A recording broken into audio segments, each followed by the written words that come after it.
34 ساڵ تێدەپەڕێ بەسەر ڕزگارکردنی شاری هەولێر و شارۆچەکانی دەوروبەری لە ڕاپەڕینە مەزنەکەی خەڵکی کوردستانە گفتوگۆ لەسەرم پرسو بابەتە دەکەین. دوای 34 ساڵ لە ڕزگارکردنی هەولێر لە ڕاپەڕینە مەزنەکە ئامانجەکانی ڕاپەڕینە چی بوو و ئێستا دۆخی باشووری کوردستان چۆنە؟ گفتوگوێم پرسو بابەتە دەکەین، گفتوگۆی ئامانجەکانی ڕاپەڕین دەکەین، دەستکەوتەکانی ڕاپەڕین بۆچی هەندێک لە ئامانجەکانی بەدی هاتوون. لەگەڵ پرسە لەگەڵ زۆر بەڕێز کاک حاجی مەسیفی گفتوگۆ دەکەین. بەڕێزیان سکرتێری ئەنجومەنی پشتیوانی یەکێتی نیشتیمانی کوردستانن، هەروەها پێشمەرگەی دێرینن، بەشداربووی ڕاپەڕینن. کاک حاجی بەخێر بێت. بەخێرات سەر چاو کورسیەکەم زۆر بەرزەکەمێک نزمی بکەمەوە. کاک حاجی بەخێر بێت. ئەمڕۆ 34 ساڵ تێدەپەڕێ بەسەر ڕاپەڕینە مەزنەکەی خەڵکی کوردستان و ڕزگارکردنی هەولێردا. قسە چییە بۆ ئەم ڕۆژە بۆ ئەم یادە؟ سەرەتا پیرۆزبایەکی گەرم لە هەولێر و هەولێریەکان بەبوونی ئەو ڕۆژە پیرۆزەی کە توانیان شارەکەیان لەدەست سەرسەختترین دژمنی ڕۆژهەڵاتی ناوەڕاست و ئەوی ڕۆژێ. سەری ڕێز و نەوازش بۆ هەموو ئەو شەهیدانەی کە لە ڕۆژە پیرۆزە بوونە قۆچ قوربانی بۆ ڕزگارکردنی و شارە خۆشەویستە. دیارە ڕاپەڕین نەتیجەی ئەو هەموو زوڵم و ستەم و جەورە بوو کە ڕژێمێک لە دوایەکانی عێراق دەرحەق بەگەلی کورد کردی. یعنی جەور و ستەمەکە وای لێ هات ئەوانەی کە لەگەر خۆشی بوون، چەکداری خۆشی بوون، ئەوێ ڕۆژی بەگژی داچوونەوە. ئەوەندە پڕ بوو جەور و ستەمەکە. ڕاپەڕین خۆڕسک نەبوو. ڕاپەڕین بەرنامەیەکی داڕێژراوی یەکێتی نیشتیمانی کوردستان بوو. من خۆم پێشمەرگە بووم ساڵی 89 ڕەوانشاد مامجەلال کە لە دەرەوە هاتەوە. ناڕاستە و خۆ ئیشارەتی بەوەدا کە سەدام حوسێنەوەی ڕۆژە سەرۆکۆماری عێراق بوو، تووشی مەغروریەتێکی زۆر بووە، خۆی تووشی وەزعێکی خراپ دەکات. ئەوی ڕۆژێ برادران لە مەکتەبی سیاسی پلان و بەرنامیان بۆ ئەو ڕۆژەدانە. بە تایبەتی پاشەوەی کە ڕەوانشاد مامجەلال سەفەری کرد و ڕەوانشاد کاک نەوشیروان ئەتوانن برێن بە ئەندازیاری ئەو ڕاپەڕینە مەزنە بوو. ئەڵێم ڕاپەڕین یەکێتی کردی بە کۆمەڵێک بەلگەوە. من ئێستا پرسیارەوە لێ یەکەم، بەڵام دەتوێ بڵێ هەر لە 88ەوە مامجەلال پێشبینی بۆ کردبوو کە ئەم ڕووداوە ڕوودەدا؟ 89 لە دەرەوە هاتەوە کۆمەڵێک کۆبوونەوەی بەیانیان و ئێوارانی بە ئێمەمانان مەجموعەی کادری سیاسی و عەسکەری کرد لە قاسمەڕمش. بەڵێ هەموو قسەکانی ئەو کە خەڵکی بینی بوو لە ئەمریکا، لە ئەوروپا، لە شوێنی تر، خەڵکێکی زۆری سیاسەتمەدار و خەڵکی کار بەدەست و قسە بەدەست بینی بوو کە پێیان گوتبوو کە سەدام حوسێن تووشی غروریەتێکی گەورە بووە و کاری خراپ دەکا و نەتیجەی خراپشی بەسەر دێتن. یعنی شتێکی وە لە ئارادا بوو. بەڵێ مامجەلال ئەو کاتی ئەو تێبینیانەی هەبوو. باشە. کە حاجی دەڵێی بەس یەکێتی کردی، هێزەکانی تریش ئێستا دەڵێن ئێمە بەشدار بووین وە بەڵگەشیان بۆمە هەیە. تۆ بەڵگە چییە کە دەڵێ بەس یەکێتی بوو؟ بەڵێ ئەوان بەشدار بوون، بەڵام یەکێتی خاوەندارێتی کرد بە چەند بەڵگەیەک. پێش ڕاپەڕین لە هەموو شار و شارۆچکەکان یەکێتی نیشتیمانی کوردستان مەفرەزەی پێشمەرگەی نادەوە بۆ هەموو دەوروبەری شار و شارۆچکەکان کە وەکو هەوێنێک بێ خەڵک درک بەوەی بکە کە هێزی پێشمەرگەی لە پشتە. چکە پێشمەرگە ئەو کات هێز بوو، توانا بوو،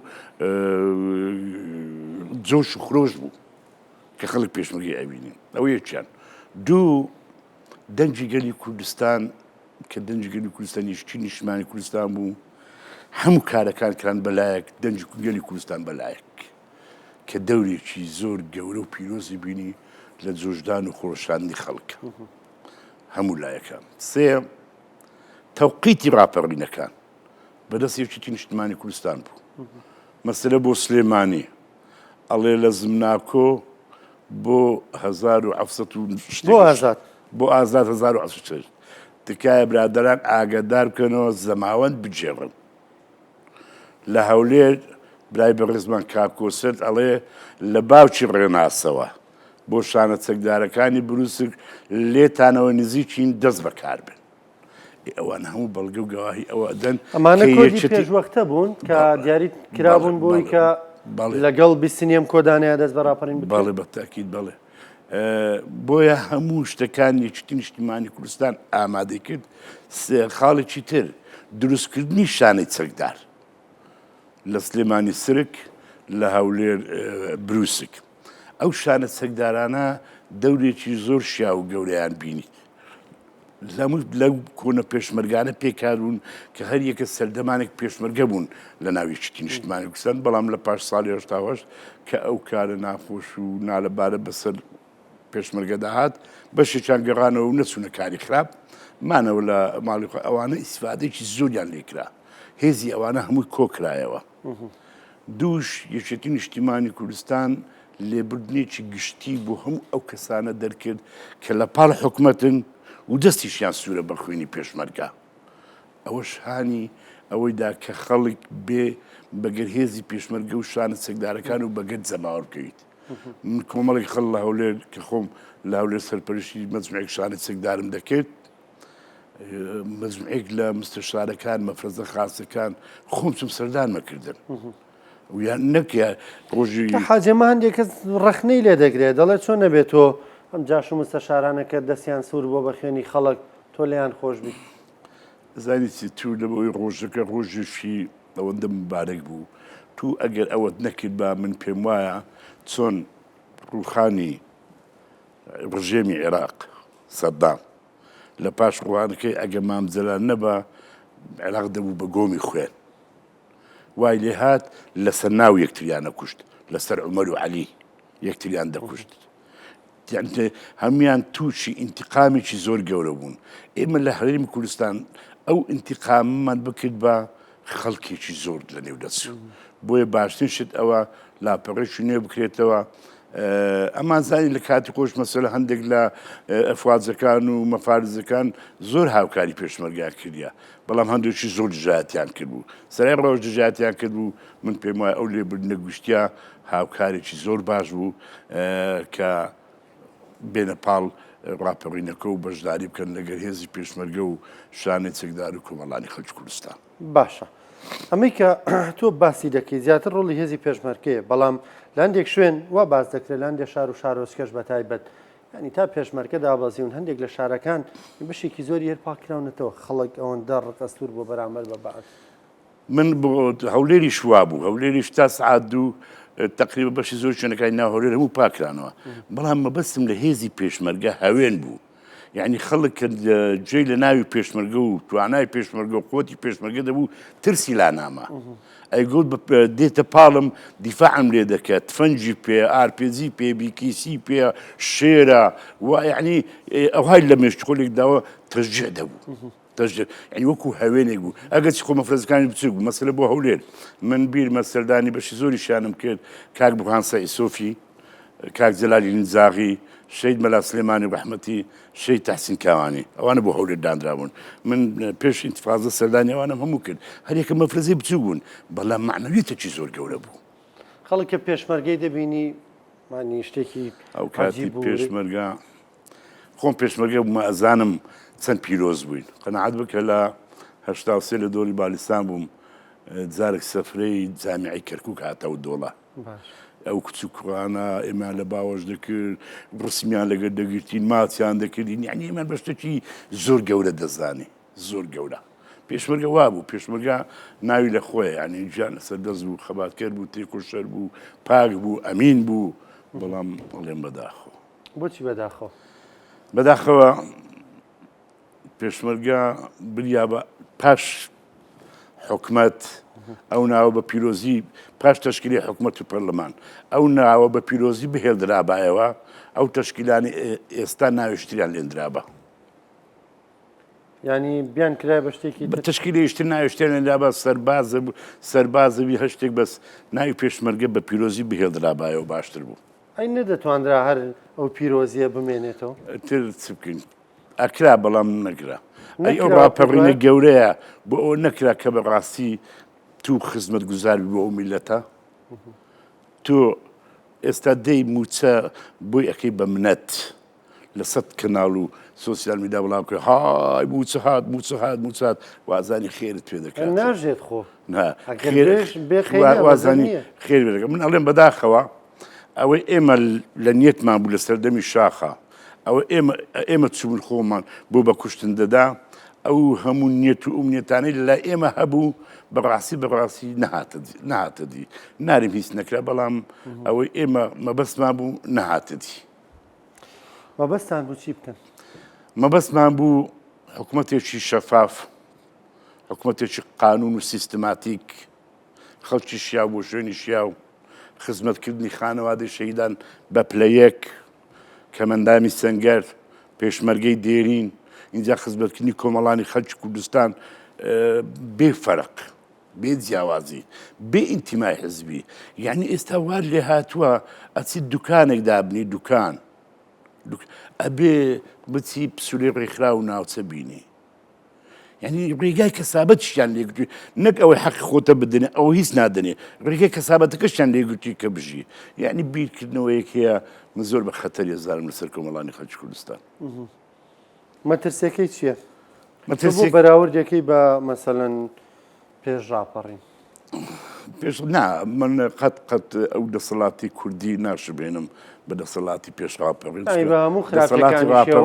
دەسەڵاتی ڕاپەڕین پێشڕاپەڕین دەسەڵاتێکی زۆر زاڵم بوو باش ئەنفالی کرد چیمیا بارانی کرد بە وەجبات خەڵکی کوردی ئەعدام کرد خەڵکی لە زیندانەکان ئاخنی 500,000 گوندی کوردستانی وێران کرد قەت نایشوێنەوە بەڵام ئەڵێم گلەی لێ یەکەم ئەڵێم حەقوا بوو ئەوەی کە ئێمە هەموو لایەک لە پێناویدا تێکۆشاین و هاتین ڕاپەڕینمان کرد و خەڵک هات بەشدایی لەگەرکردین بازی ئەو خەڵکەمان بەو شێوە نەدابایەوە دەبا بازی ئەو خەڵکە بە شێوکی ئەو تۆ بدەینەوە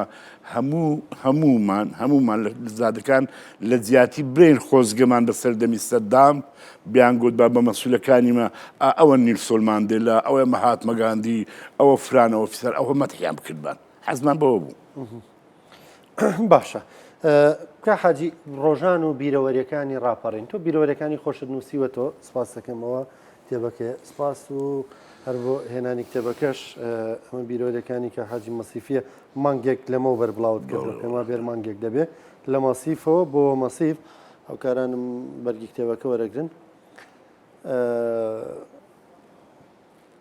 چ شتێک هەیە لێرەیە مەسەلەن حەز بکەی خەڵکێک مزەحی بوو قوربانی بوو قوربانێکی زۆریدا لە سەروبەندی ڕاپەڕینا بەڵام وەک پێویست ناوی نێنراوە ینی باز نەکراوە جۆرێک لەوەی هادەوترێ مێژوو خەدری لێ کردووە من ناچمە سەر ئەشغال بڕێم کۆی ئەوەی کە حکوومەت چەندین کابینە ئەمە ئەو زارە کابینەی دێمە بەڕاستی نەیتوانێ مەسەلە فەرقی هەبووە لەو کابینە بۆ ئەو کابینە مەسەلە من نمونەت بۆ دێن مستەردەمی کاک کۆسرەت نە نەفت دەفرۆشرا نە پارە هەبوو نگو مرگ هەبوو نەیچە بوو خەڵک نهاتە سەر زادا جنێو بە ئێمە بداتن جنێو بە دەسەڵات داتن ئەزانی بۆ لەبەر ئەیانزانی خۆی چۆن بێپارەیە کاک کۆسرەتیش بێپارەیە فەرق نەبوو بەڵام ئێستا مناڵێک ئەبینی ئەڵێن ملیار دۆلاری هەیە خەڵکی مارە شەهیدی شێنان نییە بخوا یعنی فەرقەکە ئەوە لە ڕادە بەدەر چۆ خەڵک ناحەقینیت یعنی پڕوە ئیتر دێتە سەرزادە خۆی حاڵیا کاتەوە قسە ئەکات جنێوەدا ئێ بۆ وابیتن ئەتوانن سیستەمێکی ئەوتۆ بۆ ئەو حکومڕانی دابڕێژن کە ئەم سیستەمە لە پێناو خزمەتکردنی کۆمەڵانی خەڵکی کوردستان بیتن لە جیاتەوەی جنێوتان پێ بدەن کاکە بامە تەحتام بکەن باشە یا حەجێسە لە سەروبەندی پێگەێنانی کابینی دێمی حکوومەتی هەرێمی کوردستان دایت بەڵێن وایە حکوومەتێکی گشتگیر بێ سەرتاسەری بێ جیاوازی نەکا و یەکێتی پارتی پێکەوە وا دەردەکەوێت پێکەوە باو بەشی پێکی دێنن هیوای چی بۆم حکوومەتە خوازن بۆم کابینەیە خوازن پێتان وایە ئەتوانێ بەشێک لەو خەمانی خەڵگەیەتی بیڕەوێنێتەوە ئێمە وەکو یەکێتی نیشتیمانی کوردستان بە تایبەتی سەرۆک کاک بافر لە هەموو ئەو شوێنانەی کە پەیامیدا ئەڵێ دەبی ڕێڕەوی ئەو حکومڕانیە ڕاستکەینەوە یەکیتی ئەبێ بچێتە ژێرباری ئەوەی کە حکومڕانی ڕاست بکاتەوە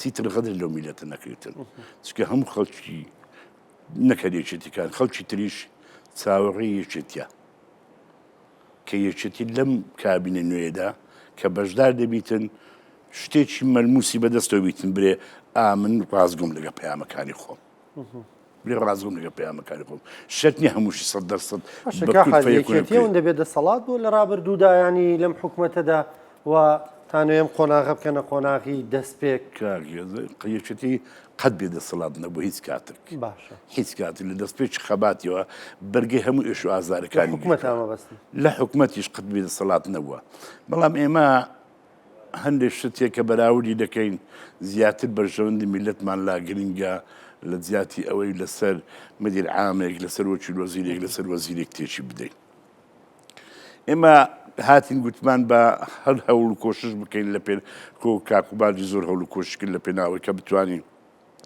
زۆر شتی لەو حکومڕانیە ناتەندروستە ڕێک خاتەوە بەڵام ڕێگر زۆر بوو ڕێگە زۆر بوو یعنی مەسەلە تو کابینەی نۆ حکومەتێک بوو لە پشتەوە حکومەتێشتی دروست کرا بوو حکوومەتی سێبەرە بوو حکومەتی سێبەرە بووی حازیەدا ئەمریەدا وەزیری تەوقیعی ناڕۆژ وەزیر ئەمری ناڕۆژ وەزیریشی جێبەجێ نابوو بۆیە یعنی کۆمەڵێک شت هەبوو تەحملمان بۆ کرد بۆ ئەو جارە ئەگەر بین بەشدار بین لەگەتان دەبی 1 2 3 4 5 تا ئاخری ئەمانە جێبەجێ بکرن ئەگەر جێبەجێ نەکردن بۆ خۆشمان خراپە ها خۆرە بژار نەڕۆیش تاو نەبووە چەندین هەبژارمان دێتە ڕێگا ئەبێ ئێمەش ڕازگۆبین لەگە پەیامەکانی خۆمان کە بە خەڵکمان داوە ناڵم 100% هەموو بە یەک بە کون فەیەکوونەکەکرێ بەڵام خەڵک تێت بگاتن کە تو هەنگاو دەنەی بەرەو ئیشی باش هەنگاو دەنەی خزمەتی خەڵک بکەی هەنگاو دەنێ قانون سەروەر بێ هەنگاو دەنێ دەوڵەت سیستماتیکی و شەفاف بێ کە تو خەڵک ئەو هەنگاوانەی لە تو دیت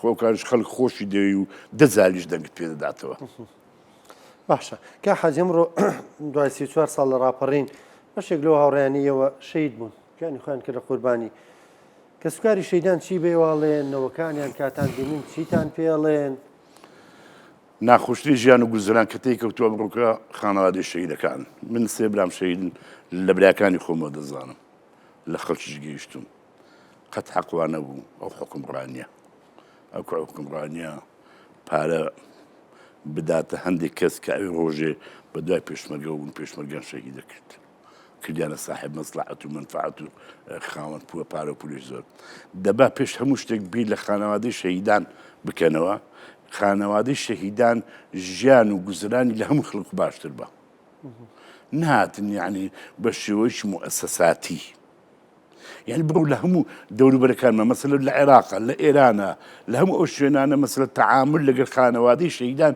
باش يجي زور باش اللي ما معنا دكريتن يبو اما نايكين بو اما نايكين يعني حقوا ابو زور لو زياتر خدمه خانوادي شيدان كري اذا بيشمرقه ديرينا كان يعني بيشمرقه والسبب او كامره او خلقه او كسانه بين الصلاه بهێز توانێت ئەو پێشمەرگە و ئەو حزبە بۆ کاوی ڕۆژێ لە وەزعێکی زۆر نالەبار و خراپە دروست بوو بەرگەی سەرمای بینی گەرمای بینی ئەنوع ناخۆشی بینی یەک دنیا شەهیدیش لە پێنا ئەوەی کە حکومڕانی بۆ ئەو میلەتە دروستکردن حتا ئەو حکومڕانیەش لە پێناو یعنی نارێم هەمووی بۆ پێشمەرگە بێ هەمووش بۆ شەهید بێ بەڵام بە پێی ماندووبوونەکەی خۆت مەسەلە تو ڕۆژە 6 ساعت کار دەکەی من 8 کار دەکەم تو بای هەشتی بدەبری شەش بداتە تو هەموو ئەوانە چەندیان هەیە لەنا ئەو شۆڕشە چەندیان کردووە حەقەکان بدەنێ نارێم زیاتریان بدەنێ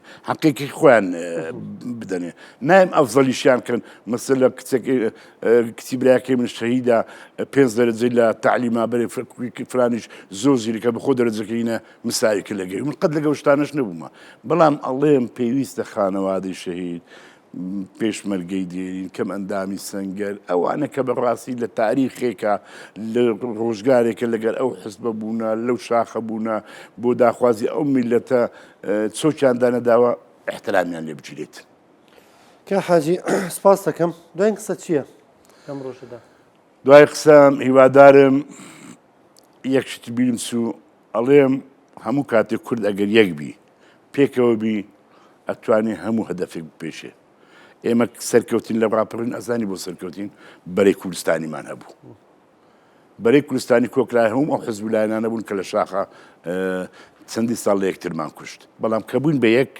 توانیمان ئەو ڕاپەڕینە گەورەیە بکەین توانیمان چۆک بە سەرسەختترین دژمن دابدەین و دەریکەین لە کوردستانە هەموو دام و دەستگاکانی ڕاماڵین هەولێریش زۆر گرنگ بوو گرتنی هەولێر و ئازادکردنی هەولێر چۆکی بە ڕژیم باسدادا چونکە هەولێر هەم لە ڕووی سنووری جوگرافیەکەی هەم لە ڕووی ئەو دەسەڵاتی کە لە هەولێر هەبوو پایتەختی هاوینەی سەدام حوسێن بوو مەجلیسە کارتۆنیەکەی تەشریعی و تەنفیزی لێ بوو منظومەی استخباراتی شیمالی لێ بوو دایرەی ئەمنی عامی شیمالی لێ بوو فەیلەقی پێنزیل و هێزێکی زۆر لە هەولێر کۆکراوە حکوومەتی بەعس کە تێگەیشت هەولێری لە دەستگیرا زانی جارێکی ناتوانانی بەرەنگاری کورد بێتەوە ئەوەش زۆر میێ بوو لە کۆتاییدا ئەڵێم دەسەڵاتدارانی هەرێمی کوردستان ئەگەر حکوومەتی هەرێم تا پێکینە ئاوڕێک لە میلەت دەنەوە خزمەتی میلەت بکەن بۆی میلەت دائیمەن پشت و پەناتان بیت بەڕێز کاک حاجی مەسیفی پێشمەرگەی دێرین سکرتێری ئەنجومەنی پشتیوانی یەکێتی نیشتیمانی کوردستان سپاس بە ئامادەبوونت زۆر سپاس بەخێرات سەرچاو سپاس